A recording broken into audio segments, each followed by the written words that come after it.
Hello and welcome to Porsche Cup Brasil. This is Termas de Río Hondo, the circuit of Termas de Río Hondo, where we'll have the fifth round of the Sprint Championship 2023 of Porsche Cup C6 Bank MasterCard. So this is a beautiful circuit. Porsche Cup was there last year. It was not the first time last year, but last year Porsche Cup was there. And it's coming back this year for its fifth round, a very important round in the championship. Nicolas Costa leads with 167 points over 154 of Marcel Miller. This is before they discard their two worst results, but this is a battle going on that will end up in Interlagos during the Brazilian GP of Formula One. We are going to follow the qualifying section for both Carrera Cup and Sprint Challenge in Termas de Río Hondo with Mr. Dolago and Carlos Costa. Hello, Carlos, welcome. Hello, Sergio. Very big pleasure to be here with you to broadcast one more round of the Brazilian Porsche Cup Series. As you said, the Sprint Championship round of Termas de Rio Hondo in Argentina, Santiago del Estero province, right in the middle of our neighbor country. Always very nice to be racing abroad. We had races from Porsche Cup Brasil in Portugal sometimes. Now Argentina once more in the calendar. As you said, a very special round and a very decisive one, given the fact that it is the penultimate round of this Sprint Championship, and the expectation is quite good. We have to remember that this circuit is one of the most important of Latin America, I would say also the venue of the Argentinian Grand Prix of MotoGP. So once more Porsche Cup racing in this track, and now two back-to-back weekends with the Sprint Championship and then next time out the Endurance Championship at Termas de Rio Hondo. So we can expect good things from this round, and specifically this weekend with two qualifying sessions per championship. Sergio. Yes, exactly. That's a change now, Carlos, that's been happening every year. It's not from this year, but after the fourth round, now in the fifth round, we will have the drivers. They will look for qualifying for the first race on Saturday and qualifying for the second race on Sunday. Because in the first four rounds, there was an inversion of the grid by draw between fifth and eighth position. But now, Carlos, it will be different. They will have to battle for pole position twice. There is not going to be this thing about drawing or everything. Yeah, precisely. And I think that's a fair change. And as you said, that's something that was scheduled in the regulations of the series, the sporting regulations. So no one can complain about a change in the middle of the championship, because that's something that would happen anyway. And given the fact that we are getting closer and closer to the final rounds of both of the championships, and of course we focus especially in the Sprint Championship, that is the one that we are seeing this weekend and has two races per weekend, it's only fair that we have two qualifying sessions in order to define the grid to both of the races. And now a bigger challenge for the drivers, because they have one more qualified session, and we have to think also the opposite way, because if you have a poor quali for race one, then theoretically you can recuperate yourself for race two. But it's always tricky to have one more qualified session, because traffic is always an issue, even though we have the classes of each championship split. Now, for example, we have the Carrera rookie cars of Porsche Carrera Cup, hitting the track with Bruno Campos, Gustavo Farah, Edu Guedes, Carlos Campos, Piero Cifali, the rest of the pack there, Paulo Souza as well, João Barbosa. But anyway, always a tricky spot to be when you are qualifying for such a competitive series. And the good thing for us journalists and spectators is that we have one more competitive session to watch. Yes, and now you are watching the rookie qualifying. They will be all bunched together, but Porsche Cup Brazil puts the rookie drivers first on the track. It gives them 10 minutes to do their best time. and then we'll see together the sport class and the main Carrera Cup. The same will happen with the sprint challenge. So that's the idea. As Carlos pointed, only rookie drivers Bruno Campos is leading so far with almost three tenths of a second, 3/4 of a second ahead of Gustavo Farah. Then not that far from Gustavo Farah, we have Carlos Campos. So let's see if they can improve their times. Yeah, and interesting to mention also the championship situation. Sergio, have Eduardo Guedes, Edu Guedes, the Brazilian chef, also a TV personality in our country, leading this class with 105 points. Gustavo Farah is currently second in the standings with 84 points, and João Barbosa has 80 points to his name. So they are quite close to each other, even though Edu Guedes has a good advantage. Then fourth in the standings is Bruno Campos, but he is already a bit behind with 60 points. So I would say that we have to focus our attentions on Edu Guedes, Gustavo Farah, and João Barbosa, even though we still have another round, the Interlagos finale, as we pointed. But just to mention the rest of the pack, Paulo Souza has 50 points, Piero Cifali 52. So let's wait and see what they are able to do in this Termas de Río Hondo round. This is Bruno Campos. Ahead of him is Gustavo Farah. Bruno Campos so far the fastest. He just set up another time, but it was not as good as the first time we saw him behind Gustavo Farah. At the very end, he distanced himself a little bit, so he lost a little bit of time. And now we have Carlos Campos ahead of everybody. Wow, Carlos Campos did 1:43.821. He's 2/10 of a second ahead of João Barbosa, who is second now. João Barbosa, so Bruno Campos is third. He'll have to do something to recuperate his first position, Carlos. And then we have Gustavo Farah in fourth, Edu Guedes in fifth, and Paulo Souza in sixth, and Piero Cifali in seventh.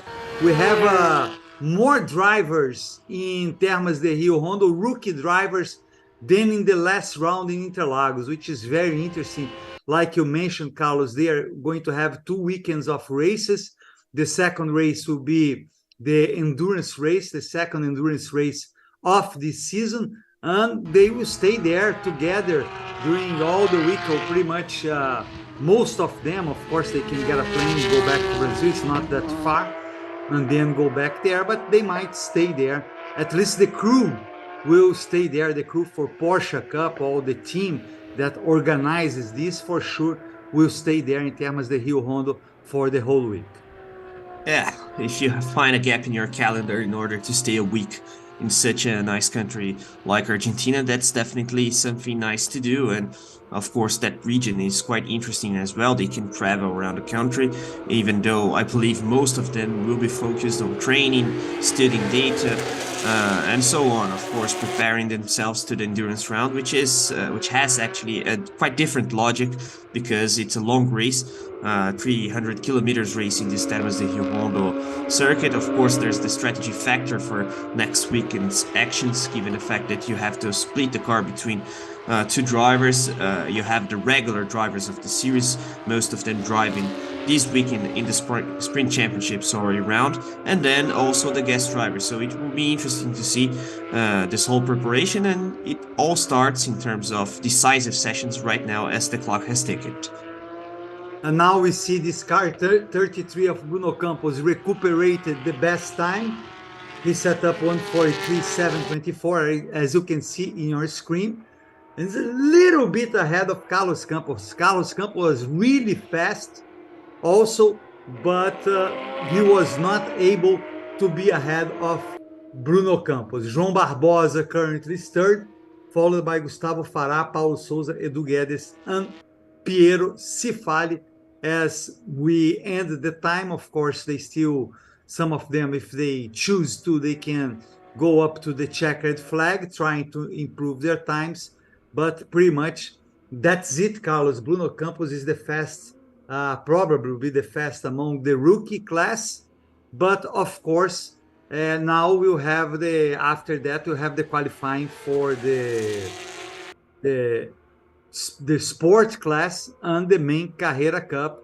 And pretty much these guys will fall behind in the grid, these guys from the rookie class. Yeah, that's definitely what we can expect, given the fact that theoretically the guys from the main Carrera class, if we can say so, and the sport class, they are a little bit more skilled than the drivers of the rookie class. But just to mention lap times that we had in the practice sessions earlier this week, for example, the fastest of the practice session that we had yesterday, the official session of this Friday, was Lucas Salles, actually driver from the sport class, which is interesting. So one of the drivers of the intermediate class ahead of the pack with 1:42.729. So you can see there's still a lot of time to come, even though we have to point out that weather conditions are quite different today than we had yesterday's afternoon. So let's wait and see what they are able to do. And of course, we will have more cars hitting the track now. So it will be interesting to see also how the traffic works and so on, as we see Lucas Salles' car in the screen right now. Yeah, Lucas Salles has been improving a lot since start competing in the sprint challenge. So he's doing a great work. And per my count, Carlos, there will be 18 cars hitting the track right now, because it's 6 cars from the main Carrera Cup, and I have here 12 cars of the sport class. So they will hit the track together, and it should be very interesting, as you mentioned, to see how the traffic will play with this situation. There you have all the cars, this beautiful image with the drone, and you can see the quantity of cars. Cars number 8 and 3 have the same sponsor. 8 is Werner Neugebauer, 3 is Franco Giaffoni, and they are just waiting for the green flag. Actually, I think there is still a couple of cars of the rookie class that are just coming into the pits. There you saw way behind. So they're waiting for the track to be clear to hit and have one more session. The second session, this will be valid for the race today, right, Carlos? The race on Saturday. And then the second qualifying session for the Carrera Cup guys will be for the qualifying for tomorrow on Sunday, because as always we have 2 sprint races, one on Saturday and the other one on Sunday, which are by 30 minutes plus 1 lap. Yeah, that's it. First qualifying session defines the grid for race 1, and then the second for the race that we'll have tomorrow, this Sunday. Saying once more, we have the first race this Saturday still, so important to schedule yourself to watch the races with us at Motorsport TV, also YouTube channel of Porsche Cup Brasil. We saw there Bruno Garfinkel getting out of his car. Of course, has to celebrate a good gap there. We have to remember that even though theoretically the drivers from the rookie class, they are a little bit less skilled than the guys from the sport and the general Porsche Carrera Cup class, they have a very fierce competitiveness between themselves, and Bruno Campos a little bit less than 1/10 ahead of Carlos Campos only. So that just shows how close the grid is. And João Barbosa wasn't that far, only half a tenth of a second behind Carlos Campos. So we can expect good things in this class as well. And now the main classes will hit the track, and we have to focus our attentions, Sergio, especially in the guys that are battling for the titles. You mentioned it, for example, Franco Giaffoni. He's the reigning sport class champion of Porsche Carrera Cup Brasil, but this year the situation isn't that good for him. So far, very good actually. For Lucas Salles that we just mentioned, 96 points for him in the sport class. Jorge Stregoli 77 points, second in the championship standings in this moment, and Lineu Pires 65, just to mention the top 3. In the main Carrera class, the situation is also very, very interesting. Nicolas Costa with 167 points is the leader. Marçal Miller the second so far, 154, and then Miguel Paludo quite close with 153. Miguel Paludo, the guy with most race wins in this series, and of course a 7-time champion throughout the whole Porsche Cup Brasil history in different championships through his career in this series. So it will be interesting to see. And of course, as you said, they have the 2 worst results discarded prior to the season finale. The car we're watching now is 999. He is Nicolas Costa, leading the championship, as Carlos pointed out. Race today, Carlos, will be at 1 p.m. Brazilian time, 4 p.m. GMT, Greenwich Mean Time, and at 12 noon US, Eastern Time. And tomorrow race will be a little bit early, will be at 12 noon Brazilian time, which will be 3 p.m. GMT or 11 a.m. US Eastern Time, Standard Eastern Time. So now US is in the summer, right? So, but it's 1 hour to the East Coast of the United States. That's how it plays now, the time difference between Brazil and United States and Europe and other places. But there we see Nicolas Costa, lots of expectation. It's his first year in the series. He competed before in the endurance series, but it's his first year completing the full season for the sprint championship. And he's doing very, very well, Nicolas Costa. He's leading the championship, and he's giving some hard work to the veterans, right, Carlos? Yeah, definitely, especially guys such as Miguel Paludo that we just mentioned, and also Marcel Miller. Yeah. Yes, we have to remember, by the way, Sergio, that Miller was the second in the championship standings. Last year, he only lost to the champion, of course, Enzo Elias, that is no longer racing in the sprint championship of Porsche Carrera Cup. And for this round specifically, it is interesting also to mention Werner Neugbauer, that is the guy with most race wins for Porsche Brazil at Termas de Río Hondo. So definitely one guy to watch, not just this weekend in the sprint championship round, but also next week in the endurance championship round that we'll have in the Santiago del Estero province. So a lot of guys to watch, but as you said, Nicolas Costa in a remarkable season so far, and interesting to see how he's adapting to this sprint championship of Porsche Cup Brasil. As you said, a former endurance-only driver in this category, and now a very good performance and fighting for the title. As I said, a little bit ahead of Miller in the championship standings, 167 points for Costa against Miller with 154. They are still quite close to each other. The fight for the title is open, but of course a little bit of an advantage for Nicolas Costa, as you see Miller in the screen right now. So far, none of these drivers has set up a better time than the rookie class. Of course, this will start to happen soon as we see Miguel Paludo. Miguel Paludo is behind Marcel Miller. They both are veterans in the Porsche Cup Brasil. Miguel Paludo, as Carlos mentioned, has the most titles, has the most victories.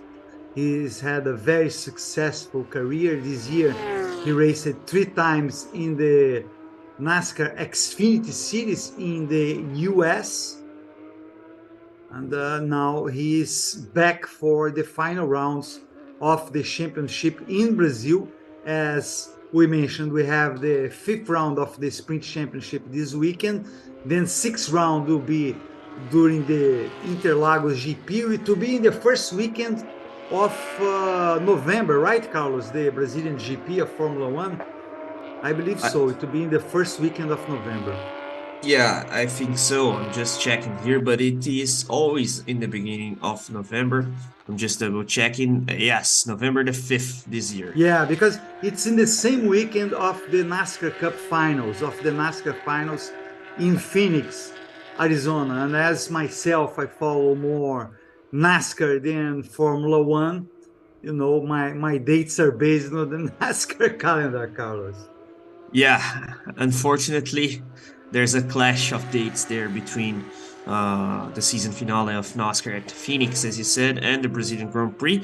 The good thing for the Brazilians is that due to the times difference, you can watch both of the Oh races. yes. But anyway, that's not good at all when you have two good races in the same day. But it will be interesting to see also Porsche Brazil as a support event for the Brazilian Grand Prix of Formula One, and of course, always a special opportunity for drivers. We will also have the Brazilian Formula 4 Championship round together with the F1 GP in Porsche Brazil. So that's always nice to see these drivers hitting the track alongside names such as Lewis Hamilton, Max Verstappen, and so on, and sharing the grid as well.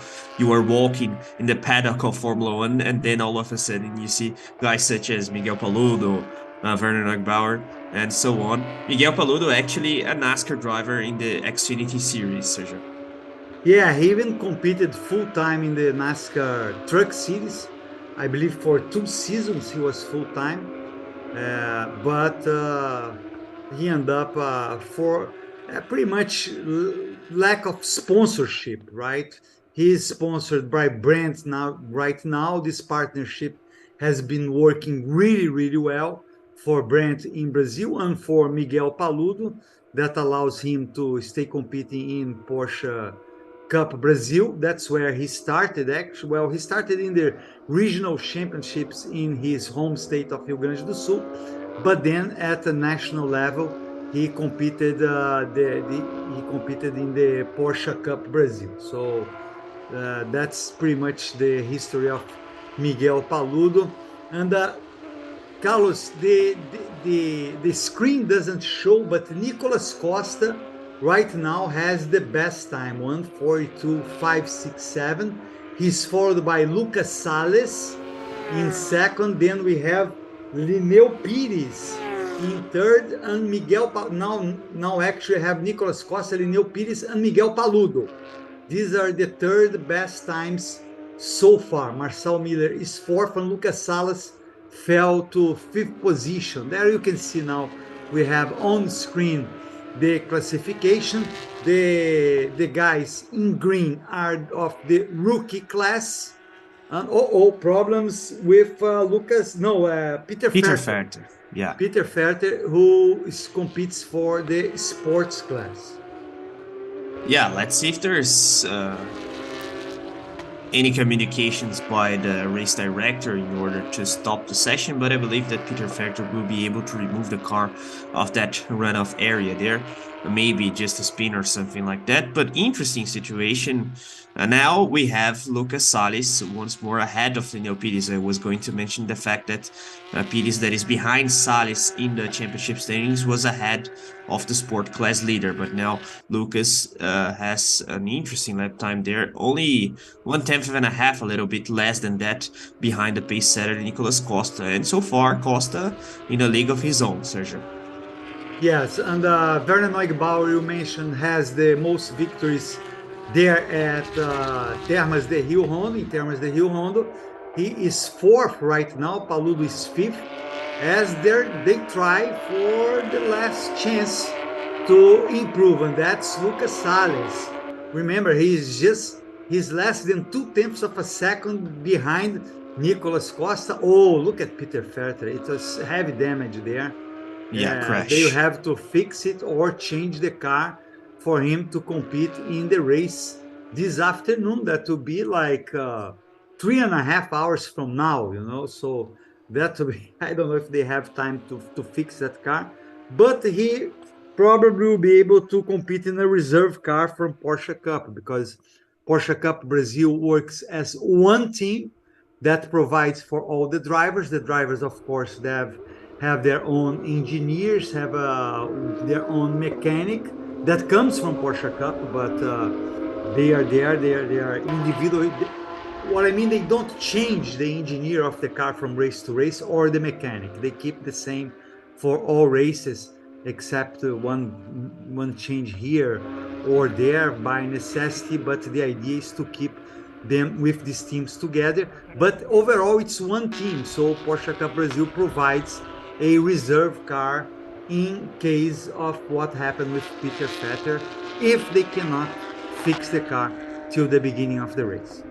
Yeah, and we have to wait and see if there's a replay of the incident, because there was a big damage to the car there. I believe maybe he touched the guardrail or a tire barrier there, but maybe just hitting the grass in the wrong manner can be the explanation for that amount of damage, given the fact that he didn't lose any parts of the bodywork and so on. But anyway, that's unfortunate for Peter Vetter, but as you said, the series has reserve spare cars and so on. Whoa, Nicolas Costa, is that right? 999 lost his best lap for exceeding track limits in turn 9. That's an important communication That's by a the heavy series. penalty. That's a heavy penalty. I Yeah, believe. let's Let's see where he places after this penalty, because if second. he's been second, because he's been so fast that in a way it's not the end of the world to lose one lap, because he did lots of nice laps. As you see there, Lucas Salles is first with this penalty for Nicolas Costa. Nicolas Costa is second. Then we have Lineu Pires, Marçal Miller, Werner Neugebauer. Then we have Rodrigo Melo and Miguel Paludo in seventh. So this is the classification at this point. And I think that will be it, Carlos. And Nelson Marcondes, eighth, Alceu Feldman, ninth, and Nelson Monteiro, 10th. There you have it, the confirmation of the lineup I just mentioned to you. These are the top 10, with Lucas Salles getting the pole position due to a mistake, I would say, right, Carlos, from Nicolas Costa. Little mistake of him leaving the track. And there you have the positions from 11th to 20th. The first rookie class appears there in 15th, is Bruno Campos. Sport class, it was Lucas Salles, pole position. But for the rookie class, Bruno Campos appears in 15th, which is not bad, Carlos. 15th in a group of 25 cars. It's a very good result for the rookie class Bruno Campos. Yeah, not bad at all. Actually, quite good, given the fact that he's in the middle of the pack or something quite close to that. But anyway, you can see in the screens, we just saw the results, that he's ahead of a lot of drivers from the sport class division. So he has to celebrate, and not just him, but Carlos Campos also with a good lap time there. So you see that these guys are always evolving, always developing themselves as drivers. And that's why we also see a guy from the sport class ahead of the whole pack. Of course, we have to remember that Costa lost his best lap time, given the fact that he exceeded track limits at turn 9. But anyway, that just shows that Salles is very competitive, and that's something that we have been seeing throughout the whole season, Sergio. Lucas Salles actually always, if we can say so, fighting with the guys from the main Carrera Cup class. Of course, sometimes there's a crash or a touch, some bad luck for driver, but generally he's always there banging wheels with the cars and drivers from the main class. So maybe next year it won't be the case for him to be in the sport class, given the fact that he's been so consistent and so fast, and now pole position for him. For Nicolas Costa, it's not that bad, because his second best lap time was enough for him to be ahead of his title rivals in the main Carrera Cup class. So they both have to celebrate, as is the case also for Bruno Campos, considering the rookie class situation. He is a bit behind. Edu Guedes, as I said, is the leader. Bruno Campos is fourth in the standing so far with 60 points. Guedes has 105. But anyway, they all have to celebrate, as we see a very nice aerial view from the Termas de Río Hondo circuit in the Santiago del Estero province. Yeah, and we just got an information, Carlos, that the race this afternoon, it's actually with 1 hour delay. So it should be at 2 p.m. Brazilian time, which will be 5 p.m. GMT or 1 p.m. US Eastern time. So that's the information we just got. Right? Confirm, Carlos. 1 hour delay for the start of the first race. Isn't it tomorrow, Sergio? I think it's for tomorrow. This is for tomorrow. Yes, oh, okay. You're right, Carlos. So I apologize. It's 1 p.m. today, 4 p.m. GMT. I misread it, Carlos. I apologize for all you guys who are watching, but it's on Sunday. So on Sunday, it will be at 1 p.m. It will start at 1 p.m. It was going to start at 12 noon, and we'll start at 1 p.m., which will be the same as today, 4 p.m. GMT, or at 12 noon US Eastern Time. It's actually easier to remember given the fact that it is the same time both of the days. Exactly. And now, Sprint Challenge drivers hitting the track. Is that right? I think so, yes. Yes, and that's for the starting grid for today's race. Okay, then we'll have sessions with for the race on Sunday, as we explained in the beginning of our broadcast, for the two last rounds of the championship. There is not the inversion of the grid after race one. Drivers have to look for pole position in two sessions. So they will. There was a time, Carlos, it was the first and second best time, right? But now they're going to have two sessions. Yeah, that's it. And just to talk a little bit about the difference of cars, we have the new spec of cars in the Porsche Carrera Cup Championship now. We see the cars from the Porsche Sprint Challenge Championship hitting the track.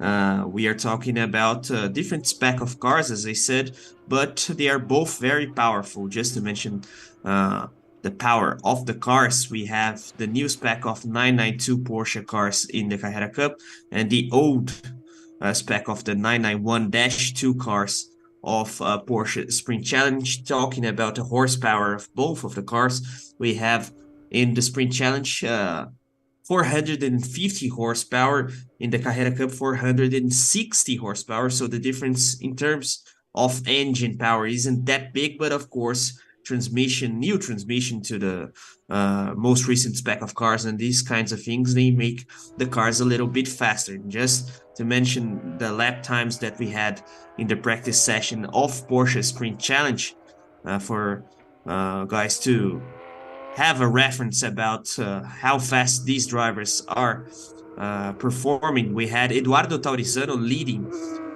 yesterday's free practice with 1:45.953. So you can see that there's a pretty decent gap of lap times between the most accomplished drivers of Porsche Carrera Cup and the fastest drivers so far of Porsche Sprint Challenge as well. But we can expect good things also in this championship, Sergio. Yes, and right now we see the rookie class drivers for Sprint Challenge. As it happened in the Carrera Cup, then we'll have the sports class together with the main Sprint Challenge drivers. So that's how Porsche works. So we see right now Célio Brasil, who has so far the second best time. Luis Souza with Porsche number 7 is the fastest so far. In third we have Eric Santos, and in fourth we have Wagner Pontes. I have here in my lineup 6 cars from the rookie class, so we might see more drivers there, unless there was some drivers deciding not to race anymore in this final. I think that's the case. That's the case, Carlos. Yeah, Marco Tullio and Americo Lanzoni, if I'm not wrong. Okay, yeah. Because I'm seeing these 4, and I have 6 here in the original list of drivers who would be competing. Yeah, I have this list as well, but there's a column here that says that they won't be attending the race, maybe an update of the list. But interesting to mention also the championship situation in the class, the Sprint Challenge rookie class, because Célio Brasil and Luis Souza are battling quite closely in this moment. Brasil has 99 points, Luis Souza 92 points, so not a big gap between them, and Eric Santos isn't that far, 74 points for Eric. So it will be interesting to see how they perform this round. Of course, once more remembering that they discarded 2 worst results ahead of the season finale at Interlagos. But I believe that's not the moment to think about results being discarded, because maybe there is a poor round for one of these drivers this weekend, and then the whole maths that we will be doing today won't be valid anymore if they, for example, have a double retirement this weekend. But anyway, it's a quite close situation in the fight for the title of this class. There you see Porsche number 7 of Luis Souza. He has the second time. Look at the difference, Carlos, at least at this moment. Of course, we have over 3 minutes to go, but the difference between first and second is 4 seconds, 0.3. So it's a lot. It's really a huge gap there between first and second, at least at this moment, while we see another beautiful aerial view of the circuit of the Termas de Río Hondo. This area, Carlos, has been visited more and more by Brazilians, and other people is gaining, let's say, a better status of a tourist place. I mean, to the Brazilians, because the Brazilians they like to go to the Andes, to Bariloche, for example, which is a traditional city with Bariloche, Bariloche or Mendoza or Patagonia, Argentina and Patagonia. They go a lot also to Argentina and Patagonia, but now they are going to this area of Termas de Río Hondo, which has very nice places to visit as well. Yeah, right in the middle of the country. Argentina is a very interesting country in that matter. Tourism is definitely one of the high points of our neighbors, also in northern region of the country with deserts and so on.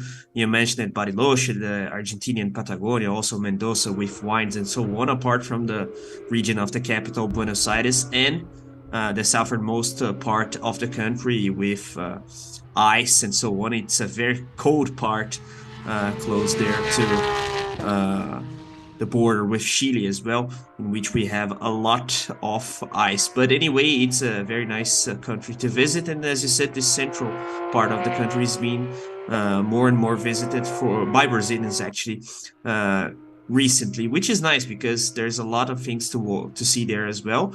And of course, for the economy of the country is a very important factor. We are seeing that Argentina is struggling a bit in that matter. But anyway, the fact is that apart from the touristic attractions, they also have a very good track that is Termas de Río Hondo, and that's why they are the venue of the Argentinian Grand Prix of MotoGP as well. That's also a touristic factor, if we can say so.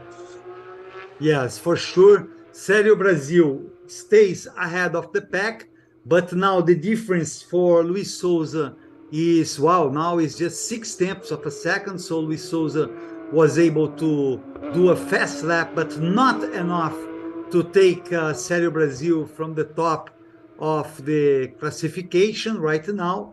And we have them ahead of them. We have Eric Santos is still far away, 4.5 seconds behind Sério Brasil. It's a huge difference. And with Wagner Pontes in fourth, with 5.8 behind Sério Brasil. So that's the situation of the Sprint Challenge rookie classification. And as soon as they finish, that will be soon, less than 10 seconds to go, we'll have the sport class and the main Sprint Challenge on the track. And that should be very interesting, Carlos, to see the main guys. According to my count, and I might be wrong again, but it's 16. We have 7 drivers competing for the challenge, the main challenge class. One of them is Antonella Bassani, which is with the Porsche number 72. You'll see it's sponsored by Mobile One. It will be easy for you to spot her. And there will be 16 drivers, 7 from the challenge and 9 from the sport class. Yeah, that's it. 16, as you said. Antonella Bassani, the only female driver of this series. Interesting to see also the lap times from this rookie class qualifying session, because I believe, Sergio, that Cério Brasil is already reaching that point in which he will be a candidate for stepping up in terms of class next year. We saw that happening actually with Israel Salmin already throughout this very championship. Israel started his campaign in the rookie class and then was promoted to the sport class, and now I believe that's the case for Cério Brasil, even though in terms of championship standings, Luis Souza is quite close, but the difference of gap, especially in qualifying pace, is very big, as we saw in this qualifying session, more than half of a second, more than 6/10 of a second, and that's not something new to the weekend standards. In the practice session that we had yesterday, Cério Brasil clocked something around 1:46.9, and then Luis Souza was 2.5 seconds behind Cério Brasil. So it seems that Cério is in a league of his own, at least in this Termas de Río Hondo round. And Wagner Pontes improves his time, but far from enough. You know, he was over 6 seconds behind. Now he's 5.2, which still a huge gap. As we see the sport class and the main challenge, sprint challenge cars aligned there, waiting for the authorization to hit the track. And probably it's just a question of the rookie drivers going back to the pits. Of course, they have to do finalize the lap after last crossing the start finishing line, and they will have to go there.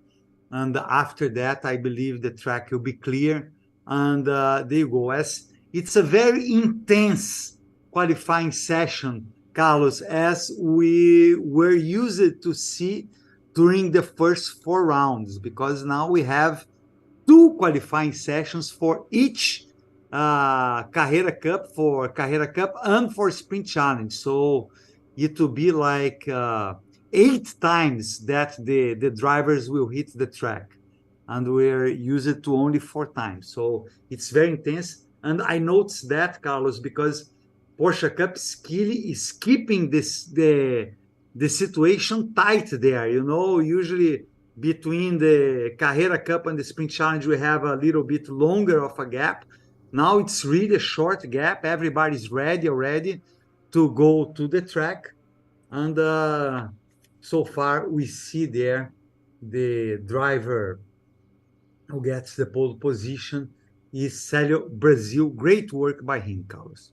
Yeah, definitely. As I said, in a league of his own, at least in this sport class qualifying session, and also in the practice sessions that we had earlier in the weekend. But as you said, faster gaps between the quali sessions of Porsche Carrera Cup and Porsche Sprint Challenge, and that's something that we could expect given the fact that the series is very well organized. And as you said, we have one more, actually a lot more qualifying sessions, given the fact that we have the grids being defined also for Sunday's races, so they have to be faster.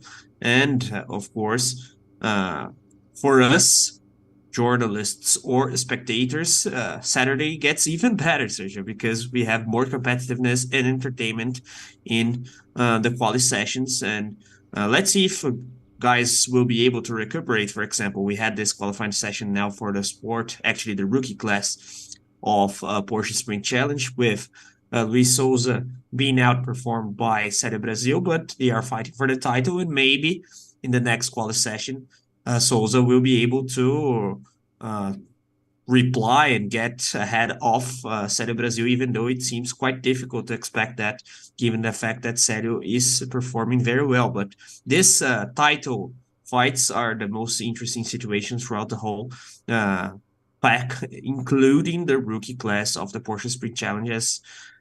I believe that shortly we will have green flag for the rest of this qualifying that defines grids for race 1 this Saturday, as Sergio explained. Then we'll have the rest of the qualifying sessions defining the grids for races of Sunday, as we see a lot of cars on queue there to hit the track. Yes, we're just waiting for the green flag for them to hit track for this session, which will define the pole position for the race this Saturday. We have there all the lineup. We can see this beautiful aerial view, all the cars that are already there waiting to hit the track. Let's remember that the race today will be at 1 p.m. Brazilian time. We'll probably finish this broadcast of qualifying around 11 a.m. Brazilian time, so it will be 2 hours after that. We'll have the first race of the weekend, 1 p.m. Brazilian time, which is 4 p.m. GMT, Greenwich Mean Time, or 12 p.m. U.S. Eastern Time. So this is where you can follow with us this race today, and the same times for the races tomorrow. The races tomorrow had a delay of 1 hour, or they will start 1 hour later. There was a change in schedule, so they start in the same hour as the race on Saturday at 1 p.m. Brazilian time, which is the same time in Argentina, right, Carlos? It's the same time at Termas de Río Hondo. Yes, same time there in Argentina. That's easier for us to schedule ourselves as well. But anyway, now that we have all round up in terms of times, and also for the US, the European audiences as well, and now I don't know why they are holding the cars there. It's taking way longer than it happened during the Carrera Cup qualifying. Maybe a problem on the track, I don't know. I believe that they are cleaning the track or something like that. Yeah. Maybe an issue or debris, even though I didn't see any crash or something like that in the quali session that we had before this one. We had that Peter Factor incident, but it was in the Porsche Carrera Cup qualifying session, not the rookie class qualifying session of Porsche Sprint Challenge. But this camera is interesting because we see the layouts of the cars, and that's definitely one of the highlights of this series. Very nice layouts throughout the whole back, as we see now. Walter Lester's car. A lot of different color schemes. You mentioned Mobile 1. Layout of Antonella Bassani, also Marcelo Tomazzoni, the season leader in the main Porsche Sprint Challenge Championship. It will be nice to see this fight of beautiful cars as well in the track, Sergio. Yes, for sure. While we wait there, you're watching the qualifying sessions for Porsche Cup Brasil here, and this is the Sprint Challenge and Sprint Challenge Sport class waiting for the... I saw the green flag there. I saw they're waving the green flag, the flag man, and the cars go to the track. And interesting to mention the championship situations of a sport class and the main Porsche Sprint Challenge Championship. Just to mention the Sport 1, Sadaki Leite is ahead of the pack currently with an interesting points amount there with, let me double check here, just because I updated the page and then I lost all of a sudden the standings. But now we have 83 points for Sadaki Leite, and it is interesting, Sergio, because he's only 1 point ahead of Antonio Junqueira. Wow. So a very tight situation there for both Sadaki and Junqueira. The third in the standings of the sport class of Porsche Sprint Challenge in the moment is Seba Malucelli, tied with Ramon Alcaraz, by the way, with 61 points. And the fifth of the standings isn't that far, Gustavo Zanon, with 60 points. Zanon, the reigning rookie class champion, now fighting for his luck in the sport class of Porsche Sprint Challenge as well. And just to mention the general situation of the championship, Marcelo Tomazzoni leading, as I said, with 180 points, 16 points ahead of Christian Moore. So Tomazzoni has a good lead there, but the championship fight is still open, and Antonella Bassani is also in an interesting situation with 156 points. Yes, and just to remember, Carlos, you can confirm that for me, but Antonio Junqueira didn't participate in the last round. There was a round that Antonio Junqueira didn't participate. I believe it was last round. So that puts him, it shows how good is his situation. Yes, it was the last round in São Paulo. He scored 0 points, so he's already has the 2 results to discard. Of course, the ideal for him is not to score 0 again. But it was in Interlagos. He didn't show up. He had a problem. He had a situation. And now he is back to fight for the championship. Yeah, let's see how he readapts to these cars. Of course, he has been having a very good season, so we can expect good things for him. But now it's up to Sadaki to manage the situation as well. And let's see in the main class if Antonella is able to push and, of course, bother in a good sense of the word both Tomazoni and Christian Moore. Christian Moore has to bounce back as well, as Tomazoni is currently managing his situation as well. So we have a very interesting championship situation throughout the 3 classes. Yeah, this is Antonella Bassani with the Porsche number 72. So far, none of these drivers did a flying lap. They're just warming up their tires, warming up their mindset, and preparing to fight for the pole position, which is always very important, you know, to start in the front row. Of course, we see changes along the race, but it's a very competitive category. The cars are pretty much similar, except for little changes that each team can do. So once the race starts, you know, it's hard really to get positions. It's not impossible. We see that during all year, and that's the fun part of it. But the drivers have to fight a lot. So pole position is always very, very important. There you see Antonella Bassani, 6 minutes to go in this session. So far, none of the drivers set up again a flying lap. Even though some of them, Eric Santos and Wagner Pontes, were so slow in the rookie class that even these guys, they are on the track doing some warm-up laps, they already surpassed Eric Santos and Wagner Pontes. So their times are really, really good.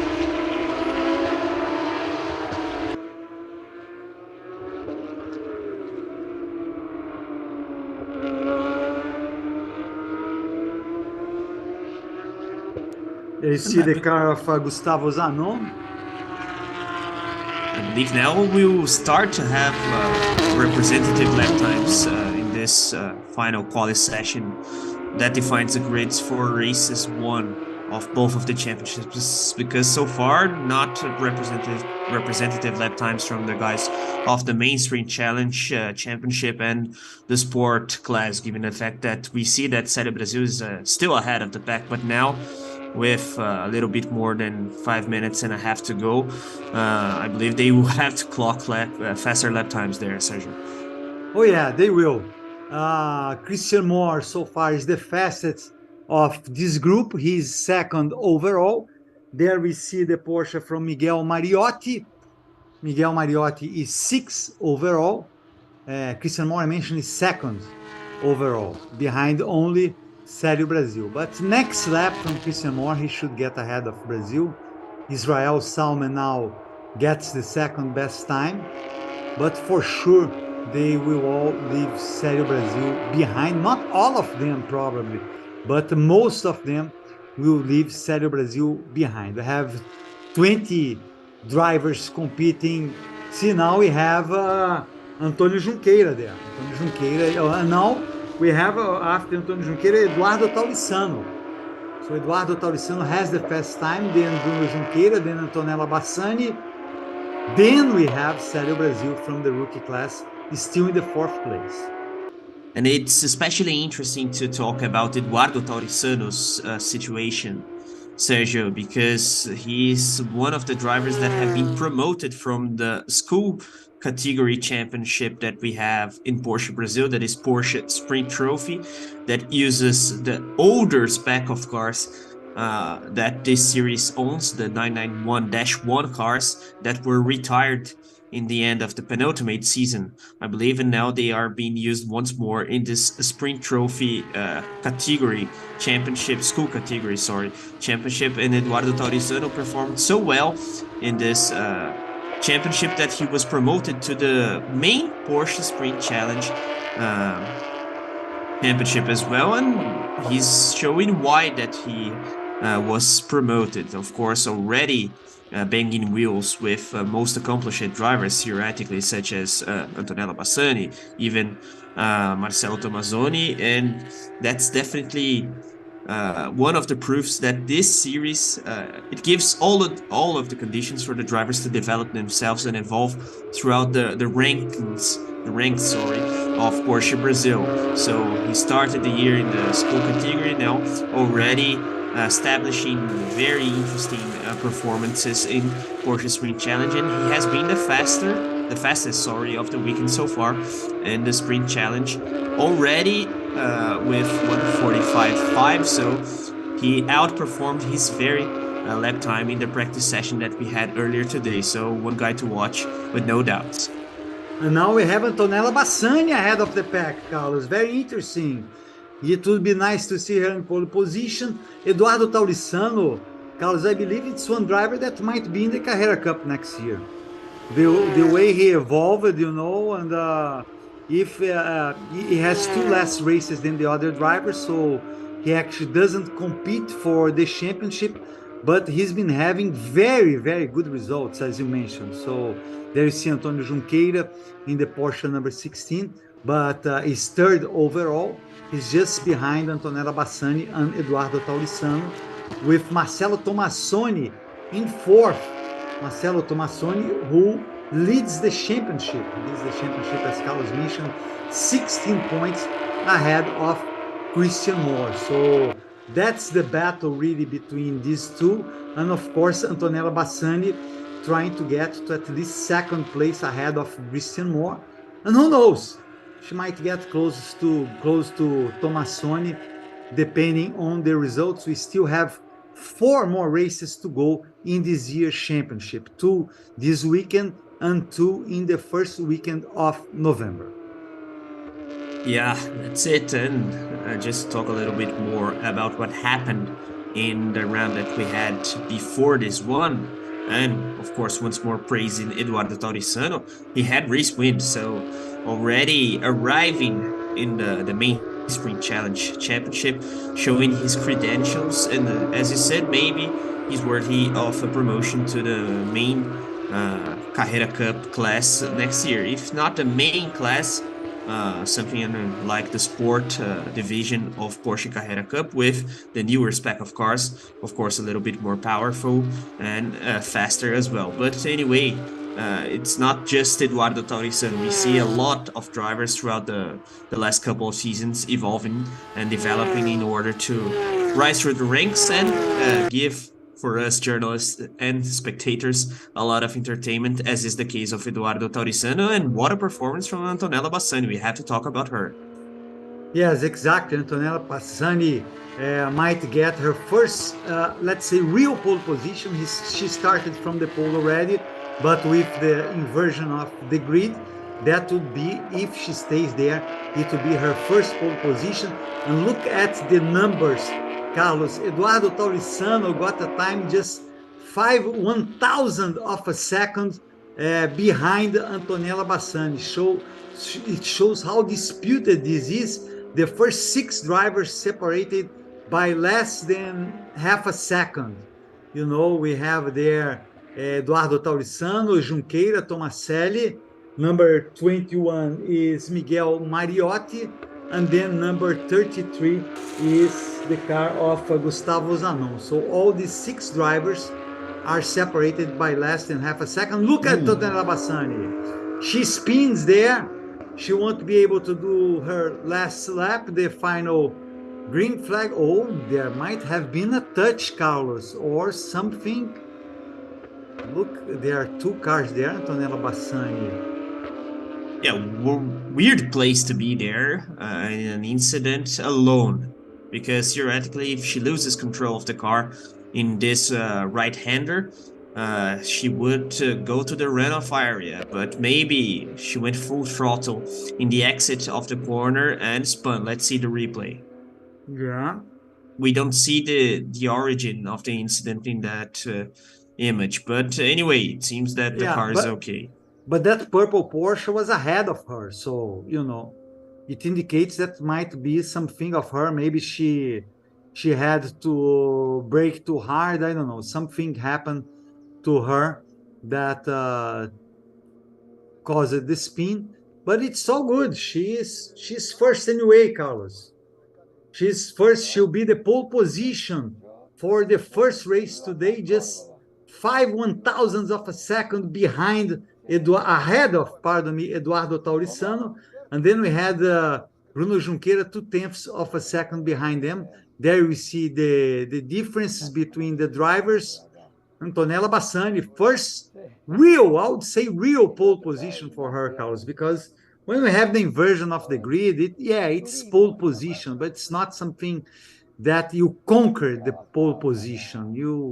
It was decided by a draw, but now she really shows she can be fastest than all the men behind her, Carlos. Yeah, that's nice to see, not just because she's a female driver, but also a very young one. I believe she's 16 years old, so already showing her credentials. She's already the first female race winner in Porsche Brazil, and as you said, now conquering a pole position, which is important for her in terms of title pretensions as well. She isn't that far from Marcelo Tomazoni. Just talking about the championship situation once more, 156 points for Antonella, when Marcelo Tomazoni has 180. Not good at all. This qualifying session for Christian Moore, the second, that qualified 12th only. So that's a major blow for his title chances, and he has to recuperate in the second qualifying session that we will have for Porsche Sprint Challenge, right after the Carrera Cup Quali 2 that we'll have now, of course, defining the grid for the races that we will have tomorrow. So now the guys that are ahead of the pack, they have to celebrate and once more focus for another qualifying session, another challenge, and they cannot take anything for granted. You mentioned Christian Moore in his battle for the championship, Carlos, but I think more important it will be this race today at 1 p.m. Brazilian time. It will be a great opportunity for Antonella Bassani to move to second in the championship. Of course, not considering the discard. She's 8 points behind Christian Moore. But let's say if she gets a victory and Christian Moore gets an 8th place or 9th place, she will be able to bridge this gap. So for her, she has to stay ahead of the pack. And for Christian Moore, he'll have to advance through the racetrack to get positions, which is not that easy. Races are 30 minutes. So it will be an interesting situation to see if Antonella Bassani is way to get ahead of Christian Moore. Yeah, and for her, it's important to put pressure, especially on Marcelo Tomazoni, given the fact that Christian Moore's grid position for race 1, at least, isn't that good. So theoretically, she has a good condition to climb in the championship standings, as you said. Being just behind Marcelo Tomazoni, she's currently 3rd, but with good chances to climb to 2nd, and then putting pressure in the veteran that currently leads the championship. So let's wait and see what she will be able to do. And of course, even though she's performing very well throughout the experience for Tomazoni, better saying, and more, is a factor as well. So race management will be very important. She cannot go all win, if we can say so, in the first race. Try to convert pole position into race win, but also take the car back home. And remembering that there's still Sunday's race in order to catch up with Moore and Tomazoni. Let's see what they will be able to do as well, especially Tomazoni starting in also a good grid position, but not that good given the fact that Antonella is ahead of the pack. But now, another qualifying session for Porsche Carrera Cup. Yeah, we have there Gustavo Farah. The camera is holding on him. then Gustavo Farah, let's see how he will perform in this fight for the, there he is, in the fight for the pole position among the rookie class. Of course, we say here usually, Carlos, the overall pole position. Of course, that's what we need to concentrate more. That's the most important part of it. But for these guys who are on the track, the 7 guys, getting the pole position for the rookie class is very important. It's very serious for them because they are, at the end of the game, they are competing among themselves. Of course, if they get ahead of any sports class guy or main Carrera Cup guy, it's good and everything, but their competition is among themselves, as we see now João Barbosa with the Porsche number 121, Carlos. Yeah, that's it. And yeah, a little bit less than 7 minutes to go. We still have to see representative lap times. We have to consider that theoretically we have more rubber on the track right now, so the asphalt situation tends to be better. It will be interesting also to compare lap times between the first qualifying session and the second one, especially in the main Carrera Cup session, in which theoretically we have the most accomplished drivers, but there's a lot to come, and so far we had a pretty clean qualifying session, I would say, in both of the championships, Sergio, apart from that incident with Peter Factor and that spin from Antonella Bassani. Nothing worthy of a mention in terms of incidents and so on. So let's hope that we have one more good qualifying session in that matter. And of course, I believe that drivers will be more and more nervous when they hit the track now, because we have a lot of names eager to recuperate themselves from not good qualifying sessions in the session that defined grid for race 1. And of course, the nerves are a factor now, given the fact that this is the penultimate round of the Sprint Championship, the season of Porsche Brazil in 2023. So let's see what they are able to do, as currently Gustavo Farah has been the best driver of this rookie class of Porsche Carrera Cup, but there's still a lot to come, and with more than 5 minutes to go, I can expect that they will improve these lap times. Yeah, Gustavo Farah is ahead of the pack with Paulo Souza behind him. Let's remember that in third is Bruno Campos, who got the pole position for race 1 on Saturday for the rookie class. So always pay attention to Bruno Campos. Right now he's in third, and Gustavo Farah actually set a very good lap time, 1:45.207 for the rookie class.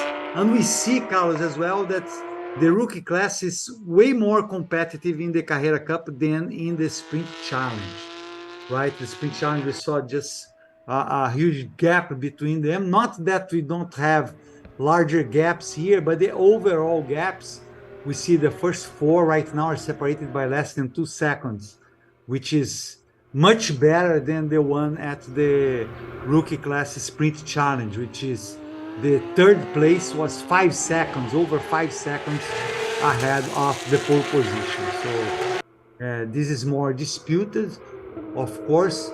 And now we still have Gustavo Farah. Oh, he set up a much better time, 1:43.554. He improved almost 2 seconds in his previous time, with João Barbosa now appearing in second and Edu Guedes in third.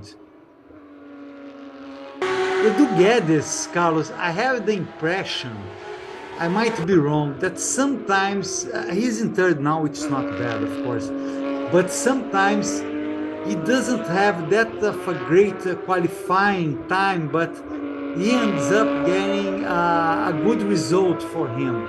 That's my impression during the races. He grows his performance during the race.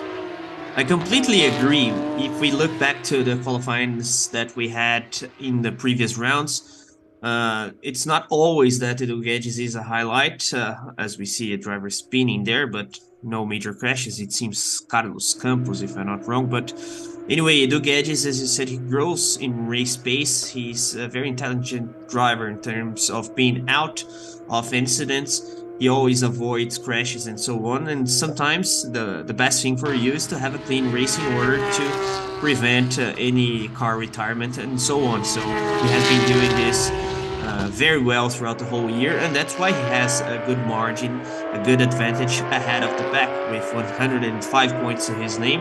That's something remarkable to say the least, given the fact that the second in the standings has 84 points, that is Gustavo Farah. That just shows that race pace, and consistency is key for Edu Guedes to be ahead of the pack, and we can expect the same thing from him, in this Termas de Río Hondo round. But he is a bit off the pace in terms of qualifying, at least today. Gustavo Farah, so far, in a very impressive performance in the second qualifying session, given the fact that he is almost half a second faster than the rest of the pack, as now Paulo Souza clocks the second fastest lap time. Yes, it leaves Paulo Souza in third and Bruno Campos. Actually, Bruno Campos went ahead again. So Bruno Campos got a better time than Gustavo Farah. So he's trying to get a pole position once more because he got the pole position. That's Edu Guedes there with number 9. We'll get one more pole position, apparently, Bruno Campos. So he would start in the pole in the 2 races this weekend, but Gustavo Farah is still trying, still working hard there to get the position. Paulo Souza is third so far with number 121 of Barbosa in third. And Edu Guedes is just fifth, Carlos. But as you said, the championship is his to lose. You know, he only the advantage he has so far is just to manage that huge difference, not get way behind, not have any retirements or things like that, and the championship will probably belong to him.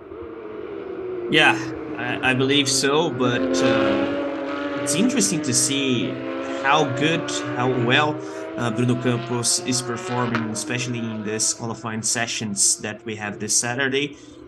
Pole sitter in the first one now, establishing the pace once more, and this time with Gustavo Farah quite close to him, but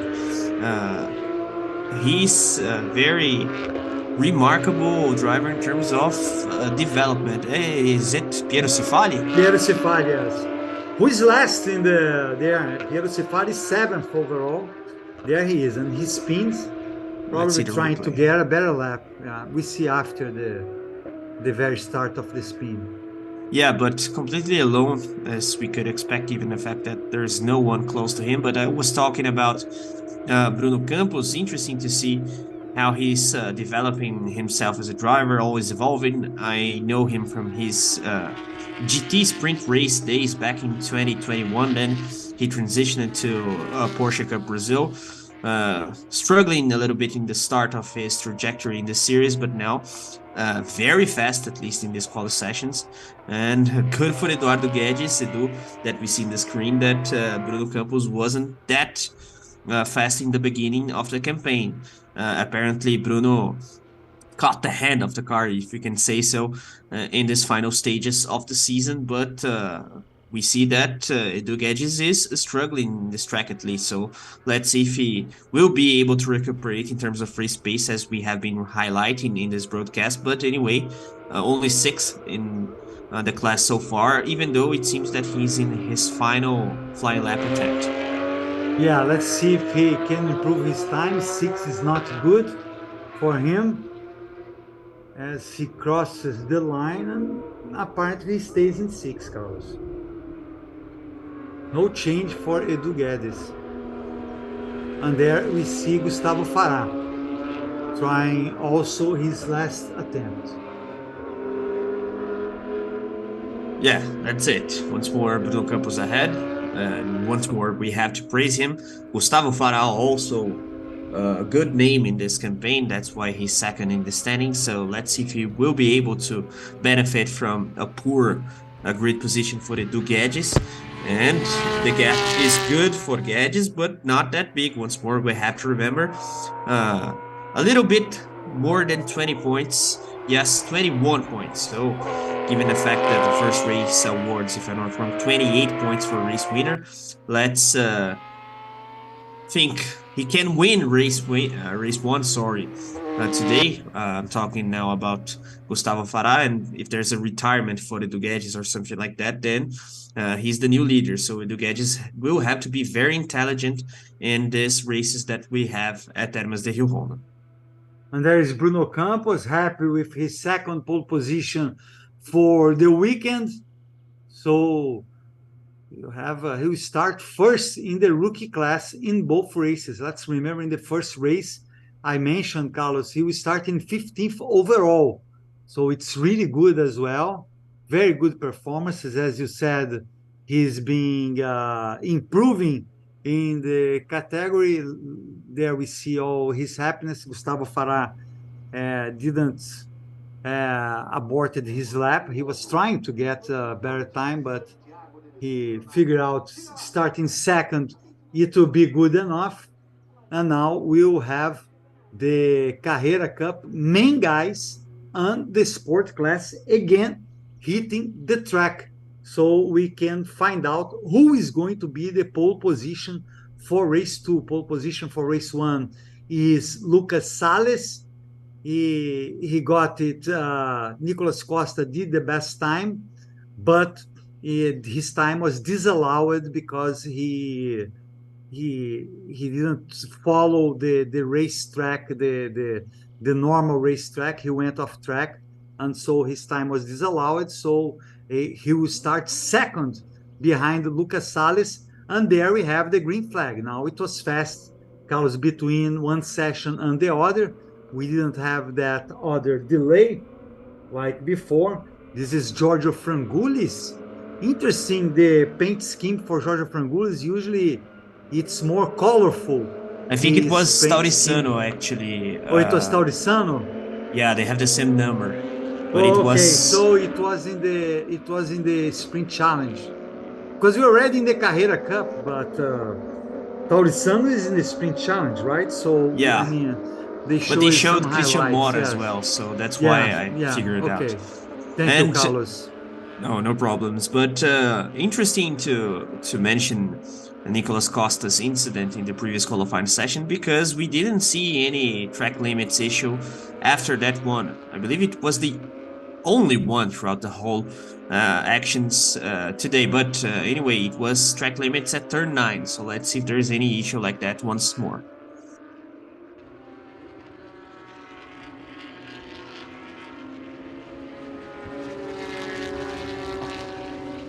So now these guys will decide the pole position for race on Sunday, which also will start at 1 p.m. Brazilian time. The previous time we said 12 p.m. It was changed. It was changing during this broadcast. We got the information. So the race tomorrow will be at the same time as the race today on Saturday. It will be at 1 p.m. Brazilian time, 12 p.m. US Eastern Time, or 4 p.m. GMT Greenwich Mean Time. We still have 8 minutes to go. That's more than enough time. These drivers are still warming up their tires, preparing to do their first flying laps. And then we see, I'm not sure they're doing the flying lap right now. Number 56, it's Peter Ferter. Let's see what Peter Ferter can do. And that's his car, not a spare one. Yeah, that's his car, it's true.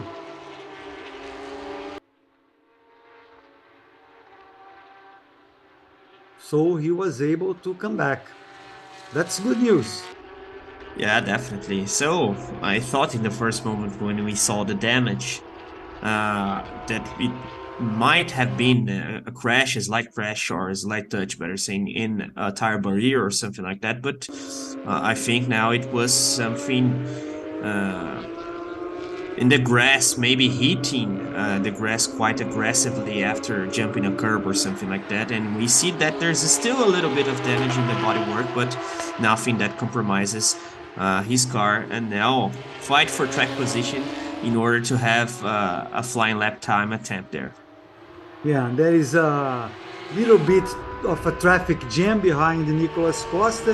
Right behind him is Giorgio Frangoulis with his regular car that I mixed it up with Taurissano, but really Giorgio Frangoulis, you see that purple car, it's that's the color he races with. That's from his company, right, Carlos? From Giorgio Frangoulis, which is Açaí. What's the company? It's Oakberry. Oakberry. Oakberry that actually does an interesting sponsorship work with a lot actually of drivers, especially the young ones we see in the support series of Formula 1, F2, F3. By the way, we had crowned yesterday Gabriel Bortoleto as Formula 3 World Champion. Yeah, very good news for Brazilians. Brazilians. It was very nice to see, by the way. What a campaign from Gabriel. But, for example, Caio Collet and Enzo Fittipaldi, F3 and F2 drivers, respectively, they are sponsored by Oakberry. Is there an issue with Nicolas Costa? Or is he just slow? Puncture. Oh, there is a puncture. Wow. What a bad problem for Nicolas Costa. And that, there's still time to pit. Yeah. But weird. What happened? He wasn't in a fast lap, I believe. And no touch, apparently. I think that's the cause of the puncture.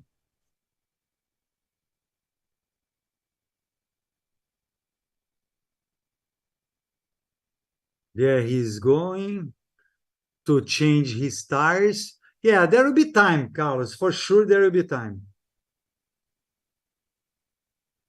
There is Lucas Salles. Lucas Salles in the number 70. Behind him, we have Giorgio Frangoulis. Now they're changing the tire for Nicolas Costa. A very unfortunate event. And apparently he's having some difficulty there, Carlos. He's having some problems there in changing Nicolas Costa's tire. Yeah, it seems that the pistol is stuck there in the wheel arch or something like that, but maybe that's something related to the point of the axle there. But now he goes to the track, so they struggled a bit, but they were able to change the tire. Let's see if we will be able to do a warm-up lap and then have a clean qualifying pace lap, because we have to remember that there's still traffic and now he has no time to put himself in a good position in order to have the ideal lap time attempt. But anyway, he's an accomplished driver and I believe he will be able to do something good. Maybe not for pole position, but let's wait and see. Right now we have Werner Neugebauer ahead of the packs. Lucas Salles is behind him.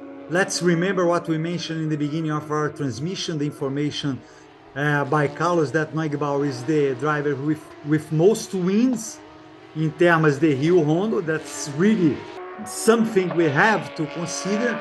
Lucas Salles is second, then we have Francisco Horta in third, and Lineu Pires in fourth, and in fifth we have Alceu Feldman.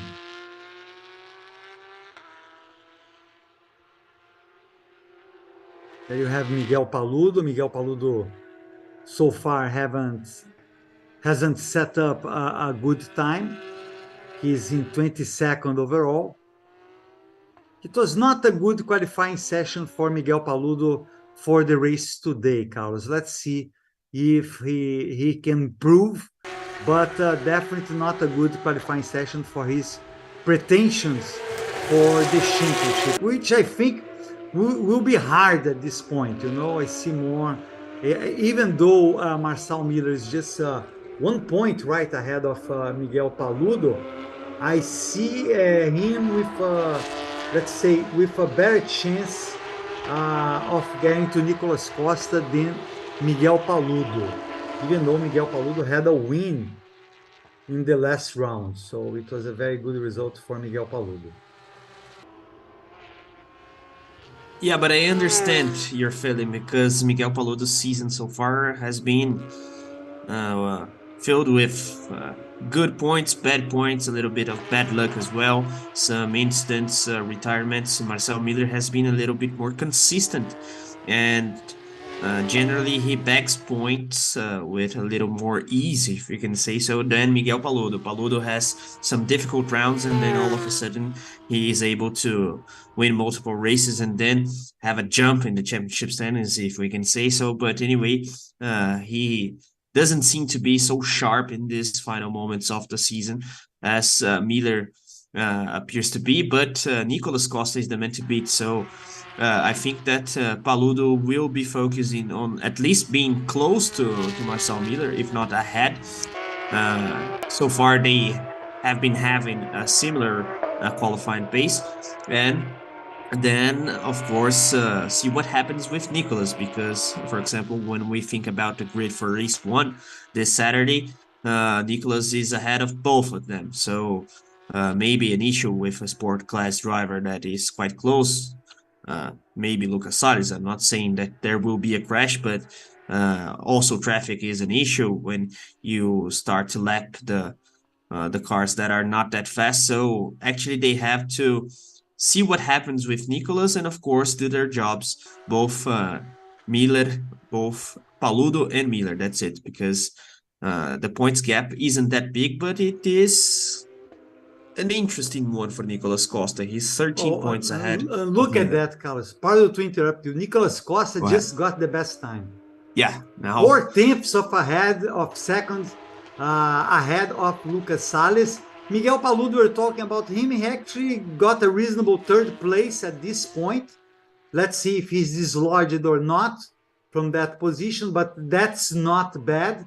He would start the race right behind Nicolas Costa, which might give him an opportunity to get ahead of Lucas Salles. And Alceu Feldman is fourth. Marcel Miller, that was behind as well. He has the 5th best time right now. So anyway, it's for sure at this point, we still have to get the final results, but at this point, it's a much better result for Miguel Paludo that I believe will start 7th in the first race. It will be 6 or 7. So it's really, not good for him, the situation in the race today, but he might get a good situation in the race tomorrow. That's the prospects for Miguel Paludo. Yeah, that's it. And once more, Nicolas Costa ahead of both of them. So they have to see what happens with the season leader so far. But even though Paludo is ahead of Miller, you can see that the pace gap between them isn't that big. A little bit more than 1/10, when we see that Nicolas Costa is 4/10 ahead of both Salles, and Paludo. So that just shows that Costa is in a league of his own, as we have been seeing throughout the whole season. And it would have been the case also in the first qualifying session if he didn't if he did actually respect the track limits of turn 9. Eventually he exceeded the limits and then he lost his fastest lap time, but it was still enough for him to start P2. So we see that he's definitely in the highest standard of performance, both in quali pace and in race pace. And interesting to remember also, Sergio, the fact that he knows this track very well, given the fact that he raced the Endurance Championship last year, and Porsche Brazil had a round of the Endurance Championship at Termas de Río Hondo. So sometimes he doesn't have an advantage over his rivals in the tracks that are receiving the Porsche Sprint Championship races, such as Velocitar, for example. Nicolas was a rookie in Velocitar, but now he's even more experienced than the rest of the Porsche Carrera Cup class rivals. Yes, there he is commemorating, very happy. He will start in the first row in both races. He'll start in second in the race today and the pole position in the race tomorrow, as we see behind the car of Giorgio Frangoulis. Giorgio Frangoulis, who will start Where is Giorgio Frangoulis? Who start in the 16th. 16th. Wow, it's way behind. I was looking for that. That's Giorgio. He's one of the last. He was the two drivers from the sport class who were slower than him were Eamon Darwich, which start in 19th, and the Edu Menossi, which start in 20th. As we see the highlights, he had a flat tire. He had enough time to go to the pits and change the tire, and there he is. He got the pole position. So very, very nice work by Nicolas Costa, who is en route to his championship in his first year in the category. He's showing lots of strength, and I would say he's a heavily favorite, Carlos, for getting the title this year. Yeah, definitely. With two first row starts this weekend. The first one today when he starts second, but with a rival from another class ahead of him, so he has good chances to capitalize over his title rivals. The situation gets more and more interesting for him. Of course, Paludo and Miller, they have to wait and see what happens with Nicholas, but they have to put pressure as well.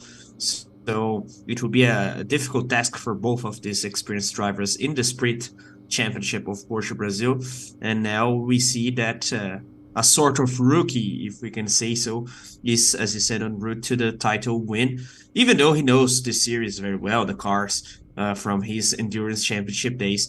But you mentioned Georgios Frangoulis. Interesting to see that he didn't have such a good qualifying session, which is important when we think about the fight for the title in the sport class as well, given the fact that Frangoulis is currently second in the standings with 77 points, and Salles is the leader, 96. The season has been very interesting in this particular class because Frangoulis has been very consistent throughout the whole year, not always winning or something like that, but always bagging important points. When we saw that, especially in the beginning of the championship, Lucas Salles already showed a lot of speed, but had some incidents, some retirements, which allowed Frangoulis to have an interesting standings situation. But now Salles is in a league of his own as well. So let's see what happens in race one, because depending of the results that we'll have this afternoon in Argentina, then the situation will be very good for both Costa and Frangoulis. We have now the rookie class for the Sprint Challenge Championship. They are fighting for the pole position among the rookie class. Of course, they won't get any pole position, any of these drivers, but the rookie class pole position, that's what they are fighting for. Let's see what they can do. This is the Sprint Challenge. So we already know the grids for the races in the Carrera Cup today and tomorrow. Now we find out what will be the grid for the race of Sprint Challenge tomorrow. We will have these 8 minutes, still a little bit over 8 minutes with the rookie class, and then we'll have hitting the class, the track, the sports class, and the main Sprint Challenge. With Antonella Bassani, we have to remember, getting the pole position for the race today. A great effort by her, by this driver, and she stayed just 7/10 or 5/1000 of a second ahead of Eduardo Taurissano. So it was a very tight battle.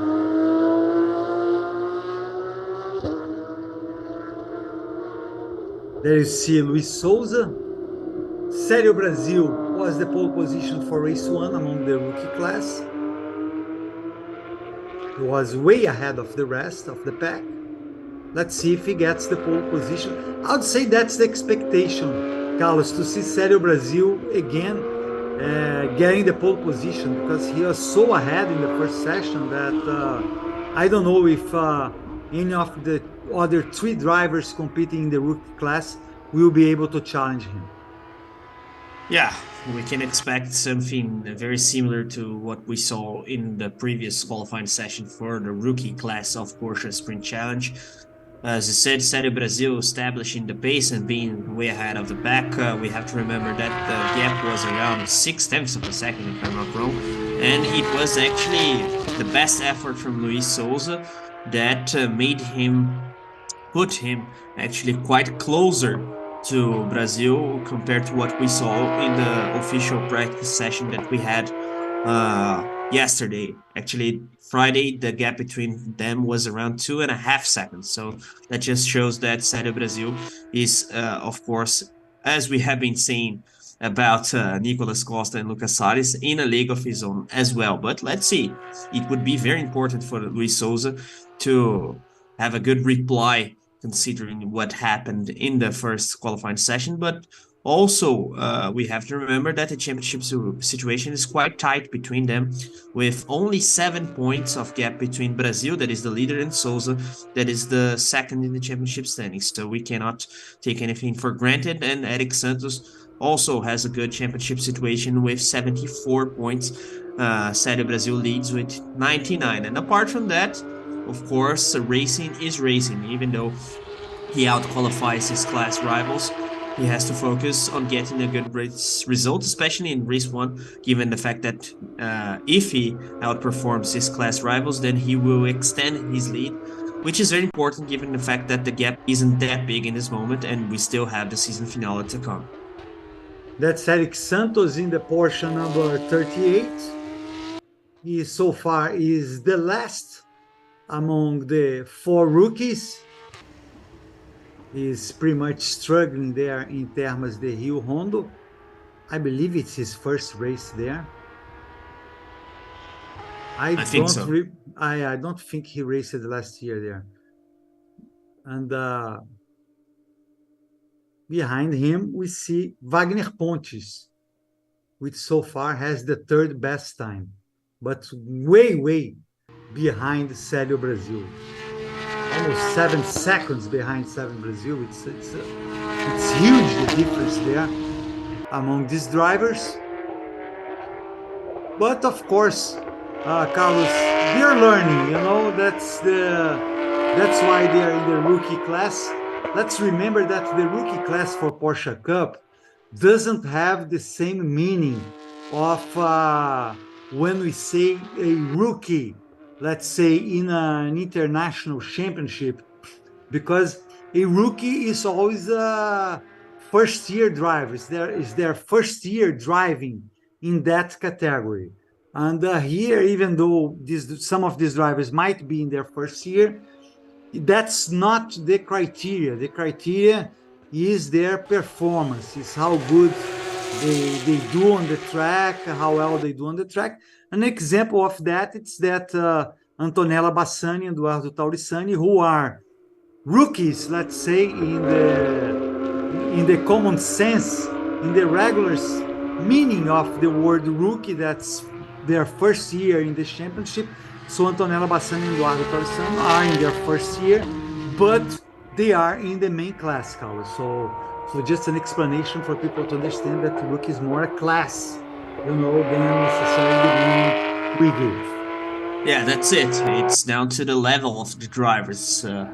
Just to be very clear, imagine if Max Verstappen drives in Porsche Cup Brasil. He will be driving in the main class of the main championship, even though it's his first race, because he's a very accomplished driver. So, as Sergio said, rookie is down to the skill of the drivers. He may be an experienced driver, Célio, Luis, Pontes, Eric, but he isn't that skilled compared to the drivers from the sport class and the main Porsche Sprint Challenge championship. So that's why it has the rookie name. It is the former trophy class, if I'm not wrong, in Porsche Brazil.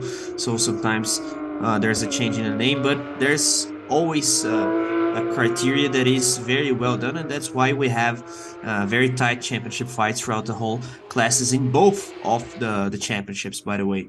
And always the main championship, in this case Porsche Sprint Challenge, and in the other case Porsche Carrera Cup, and the sport class, that is the intermediate one, and the rookie class, that is the access division, if we can say so. But as Sergio said, it's not the case that necessarily these guys are doing their first year in Porsche Brazil. Yeah, there we see again Eric Santos, number 38.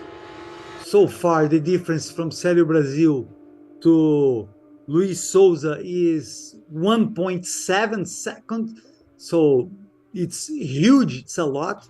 There you see Luis Souza trying to improve his time as we approach the end of this qualifying session. After that, that's when we'll have the main sprint challenge drivers and the sports class for the category.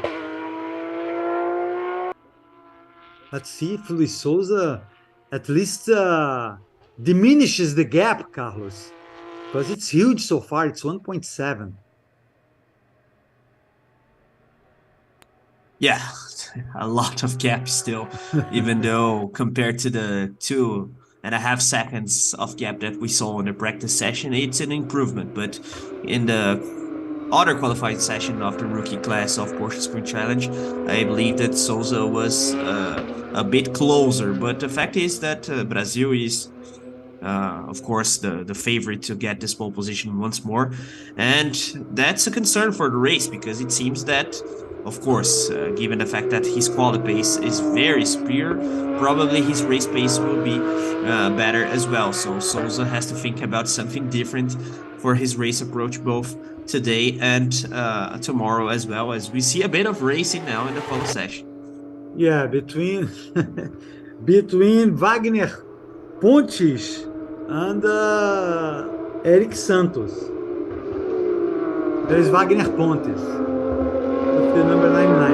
And that time from Luis Souza, he wasn't able to improve, Carlos. So I think he'll have to go to the pits. I don't think he has any chance of improving anymore. He tried, he wasn't able, and he'll have to conform with the second position. And in the battle of the championship, who knows, during the race, we might see some incidents involving Célio Brasil, or Célio Brasil might have a problem, and that would help Luis Souza.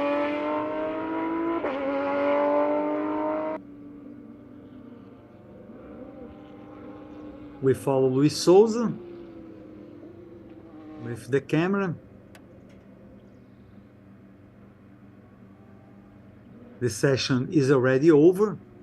Of course, he can try to improve his lap, but I would say it will be pointless, Carlos, because I don't think he'll get to the time of Célio Brasil. No, that's done. Célio Brasil once more pole sitter. Interesting to compare the second qualifying with the first one. We had in Porsche Carrera Cup Lucas Salles as the fastest and pole sitter of the sport class, obviously. Of course, Nicolas Costa very fast as well. In the rookie class, we had Bruno Campos ahead of the pack in both of the quali sessions, and now we start the Sprint Challenge qualifying session for race 2 that will be disputed tomorrow, with Célio Brasil once more snatching, grabbing this pole position. So let's see if we'll be having once more Antonella Bassani ahead of the pack. We had a very tight fight for the main sprint challenge pole position last time out. Only 0.005 of a second was it the gap? I believe so, between Antonella and Eduardo Taurisan. 0.005 of a second. And now we see Carlos, Antonella Bassani is first going to the track. Behind her is Urubatan Jr., and behind Urubatan Jr. is Josimar Jr. Both are juniors. And behind them, we have Gustavo Zanon. These are the first 4 cars to hit the track. Behind them, I really can't identify the tracks. Maybe it's Ramon Alcaraz there, I don't know. But anyway, these are the tracks. Let's see if there is a delay again for this group to hit the track, as it happened in the qualifying session for. Oh no, now it's green flag. So just because you said it. Yeah, we are on business, Carlos. We are on business.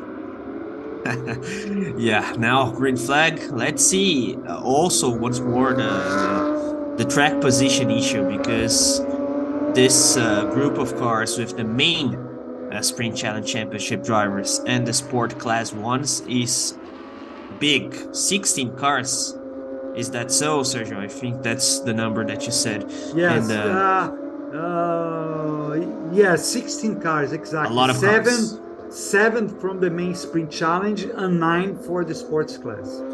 So track position is an issue. Traffic, of course, an issue as well, because sometimes you are in your fast lap attempt, but there is someone in the warm-up lap. So, of course, that may have an impact in one or other lap that we see in this qualifying session. But we tend to see representative lap times in about 5 minutes or something like that, because they start to clock fast lap times when we have 5 minutes to go or something like that. But anyway, this is the girl to watch, not the guy to watch. Yeah, that's Antonella Bassani, pole position for the race today on Saturday. That starts here at 1 p.m. Brazilian time, 12 noon US Eastern time, or 4 p.m. GMT Greenwich Mean Time. These are the times for the time, right? Because it's the same time, it's just different in different places of the world. To the start race, to the race today, and the same time we'll have tomorrow for the Sunday race. And remembering, as Carlos mentioned, this is to set up the pole position for the Sunday race. Antonella Bassani, there she is already the pole position for today's race, ahead of Eduardo Taurissano in the number 88. But let's see what happens now. Who prevails, Carlos? Antonella Bassani, Eduardo Taurissano, or even a third driver. It might be the championship leader, of the category of the sprint challenge, which is Marcelo Tomassoni. Marcelo Tomassoni with the car number 5, with the Porsche number 5. Or Christian Moore, who knows? He didn't have a good session, a very good first session. He finished 12th. He might be able to recuperate in this session and start ahead of the pack. Yeah, Christian Moore definitely has to recuperate. As you said, 12th in the previous qualifying session. Definitely not a good result for him in terms of title pretensions, especially given the fact that Antonella Bassani was on pole and Marcelo Tomassoni 5th, if I'm not wrong. Anyway, quite ahead of Moore, and the guy that has the situation to manage the points in the standings is definitely Tomassoni, even though Antonella Bassani has a good condition to put pressure on the season leader so far. Just to mention once more the precise championship situations: Tomassoni leading with 180 points, Christian Moore second, 164, and Antonella Bassani 156. Fourth in the standings is Miguel Mariotti, but he's way behind, 126. So we have to focus on these 3 drivers, the only female driver of Porsche Brazil in 2023, and Christian Moore and Tomassoni. It will be a fierce fight until the very end of the season.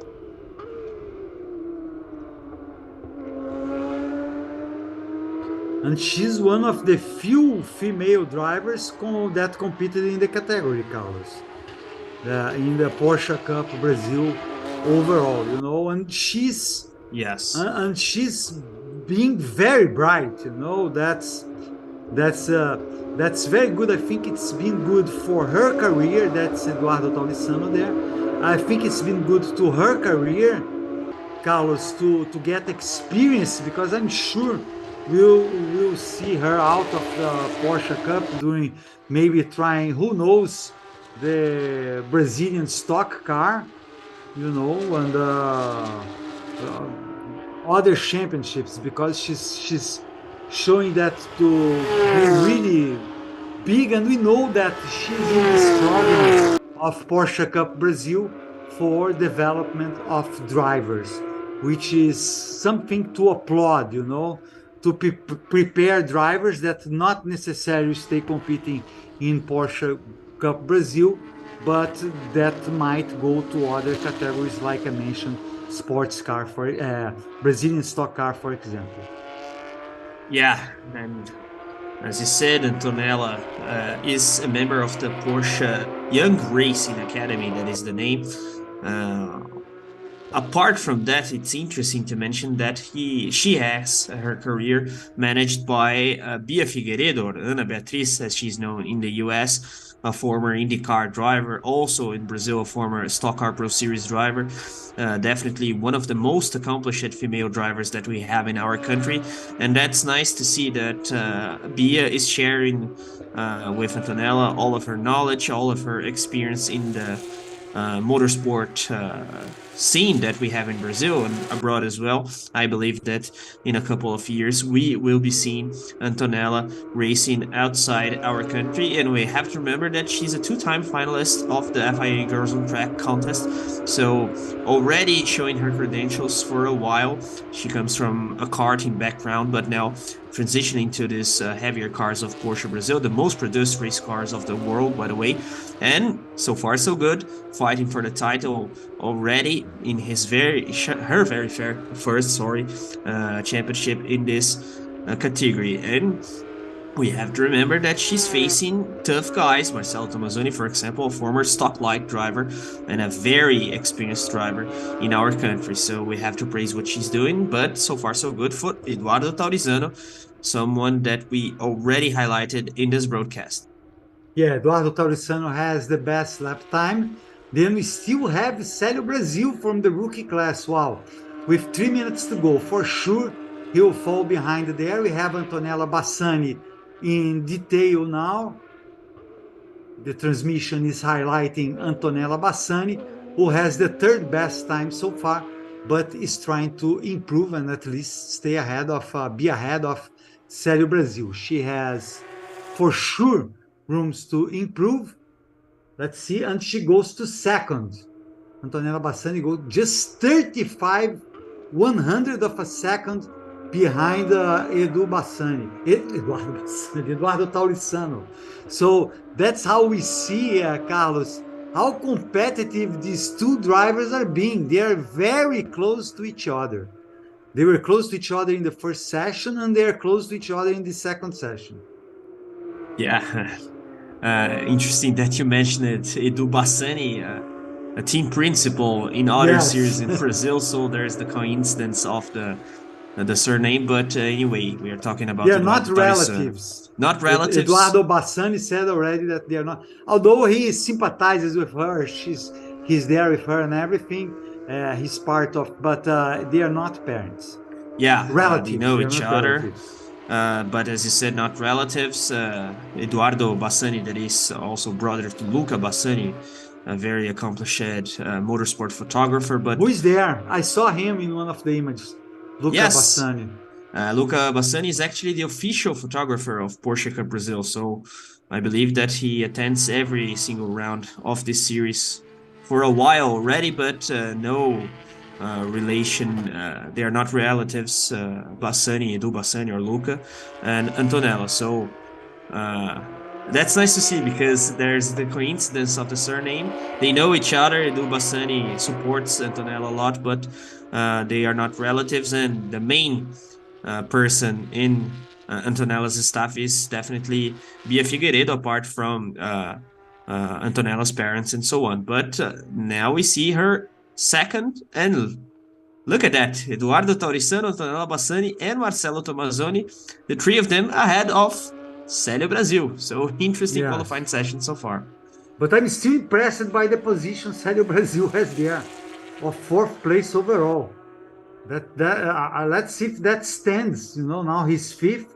But anyway, if he is in the top 10, it will be great for him. Let's see. We still have a few seconds to go in this session. As we see Gustavo Zanon, very colorful paint scheme for Gustavo Zanon.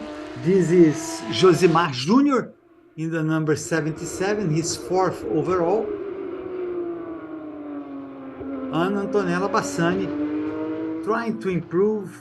I'm not sure she's going to be able to, Carlos, but that's not impossible. but she showed she can be really, really fast, and I'm sure we'll have nice disputes between her and Eduardo Taurissano in the races today and tomorrow. And you see that the gap between them is very close, a little bit bigger than last time. Of course, it was a 5,000th of a second in the previous qualifying session. And interesting to see these three drivers ahead of the pack. We have to praise also Josimar Jr. and especially Célio Brasil, because as we have been saying, he's from the rookie class, so outperforming all of the drivers of the sport class. So that just shows that maybe he's worthy of a promotion to the intermediate class. And once more, a difficult quali for Christian Moore, only 15th, so his title chances, that's a blow for him. Yeah, it's this underperformance is very surprising because he usually is a fast guy. Okay, he might not have been in first, second, or third position, but for sure he's a top 10 or top 6, at least I would say, among this field. But he's really struggling. I'm not sure if it's his car, if it's himself. It might be because they have to manage their tires, while we see Seba Malucelli with number 100. There are factors there, Carlos, that yes, the engineer can change. The tires, the use of tires. They have a number of set of tires that they can manage. So let's see what happens. I think track is an issue as well, Sergio, because this Termas de Río Hondo track has been used mainly in the endurance championship of Porsche Cup Brasil. So we have a field that is not that big in the endurance rounds in the sprint challenge championship. So a lot of these drivers don't know this track very well. And of course, that's a factor, and maybe one of the reasons why we have bigger gaps in the Sprint Challenge Championship compared to Porsche Carrera Cup. But anyway, it's not just down to the track, because Christian Moore is an experienced driver, and even when he gets to a new circuit, theoretically, his adaptation is fast. But anyway, difficult quality for him now, and in the previous one as well. Let's see, anything can happen in the races, but it starts with the first one today, and it will be very important for him if there's a retirement for Antonella Bassani or Marcelo Tomazoni. But even the fact that both Tomazoni, especially Tomazoni, I would say, and Bassani, they have been consistent throughout the championship, it's a difficult situation for Christian Moore, definitely. And we have to see the battle, especially between Bassani and Eduardo Taurissano ahead of the pack in the first race, and in the second one tomorrow, Marcelo Tomazoni quite close to all of them. Let's see if we will manage today or if we'll try a recovery race to be closer and closer to the points in terms of race results. So Antonella Bassani, of course, he leads the championship so far. So bottom line, we should have very interesting races today and tomorrow. Races today, the two races, one for the Carrera Cup, first Carrera Cup, and then Sprint Challenge. We'll start in about 2 hours at 1 p.m. Brazilian time. It's around 11 a.m. It's almost 11 a.m. Brazilian time. So in about 2 hours, we'll be back with the race on Saturday, and then tomorrow on Sunday at the same time. Remember, the qualifying was set up today. This was the qualifying for the race tomorrow. So tomorrow we'll just have the race at 1 p.m. again, Brazilian time, 12 noon U.S. Eastern time, and 4 p.m. GMT. Two great classifying sessions, I would say, Carlos, with disputes between Eduardo Taurissano and Antonella Bassani in the Sprint Challenge. In the Carrera Cup, we have Nicolas Costa getting the pole for the race tomorrow and Lucas Salles for the race today. They are starting in the first row today because Nicolas Costa got the second best time. He has his best time disallowed, but he was so good that his second best time was good enough for guaranteeing him in the first row today of the race we'll have this afternoon. And this is, remembering, the 5th round of Porsche Cup C6 Bank MasterCard Porsche Cup Brasil in 2023. It's 6 rounds total. And Porsche Cup, once again, like last year, is here at Termas de Río Hondo, this beautiful, nice, very modern circuit that we have in the central part of Argentina. It's Circuito Termas de Río Hondo, as you can see there on the back, as we see some highlights of these qualifying sessions, Carlos. Yeah, a nice qualifying session, both of them actually. So we have interesting grids for this weekend's races, starting today with Lucas Salles ahead of Nicolas Costa, which is nice to see. Also, it will be very important for both Miguel Paludo and Marcel Miller to have a recovery race. So let's see if they are able to climb the back. And of course, for Nicolas, important to manage his situation in the Porsche Sprint Challenge Championship. Let's see if Antonella Bassani will be able to convert her pole to race win in order to put pressure on Marcelo Tomazoni, but Eduardo Taurizano is quite close to her, starting second in the grid, and we are talking about a guy that has got pole position for race 2, so theoretically he has the pace to attack. So we can expect a lot of good actions in this Saturday's race, and the same for Sunday. But let's see what happens this Saturday, and then we can expect something even better for this Sunday. Yeah, I think Antonella Bassani has a great opportunity to get second in the championship. She won't be able to, unless there is a problem with the championship leader, the sprint challenge leader, which is Marcelo Tomassoni. I don't think she'll be able to get to him in the point situations, again, unless he has very bad performances. He has a problem, but for sure, I think she'll be able, with based on the qualifying positions, to get ahead of Christian Moore. Let's see if this happens. It will be a great accomplishment for her, while Antonella Bassani is leaving her car, and the commemorations also for Eduardo Taurizano. And there we have Nicolas Costa, who got the pole position for the Carrera Cup tomorrow. This will leave you with these highlights of these qualifying sessions today. Thank you very much for being with us, and we'll see you again in the race, Saturday's race of both Carrera Cup and Sprint Challenge. Thank you very much. Bye-bye. Thank you.